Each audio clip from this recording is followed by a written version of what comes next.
נפתחה אש פחות או יותר מכל הכיוונים וכמה חוליות נפגעו במקביל. מה מצבנו כרגע? כמה כוחות יש לנו פה? אנחנו חייבים לעוף לבינוי. זאת אומרת, כמה מוקדים של פצועים. אני חטפתי כדור, אני צריך שמישהו יוודא שהכל בסדר. דוקטור!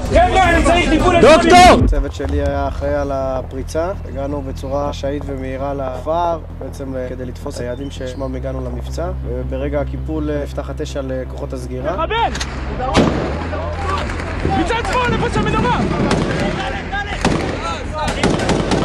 שם דווח לנו על פצועים, נתנו להם טיפול ראשוני עד שנוכל בעצם לפנות אותם למסוקים. פינינו ויצאנו החוצה. הגזרה הזו היא מאוד מתעתעת, ודברים שהם יכולים להתלקח ברגע, חווינו את זה השבוע. חווינו שם הקרבה עילאית של כל אחד שהיה מוכן לקפוץ לאש כדי להציל את חבר שלו. בסוף זה מה שגרם לנו, לצאת מהאירוע הזה חזקים, שידנו על העליונה, לעמוד במשימה שלשמה יצאנו. והפצועים אני בטוח יחלימו, אנחנו באמת יוצאים מחוזקים מהאירוע הזה.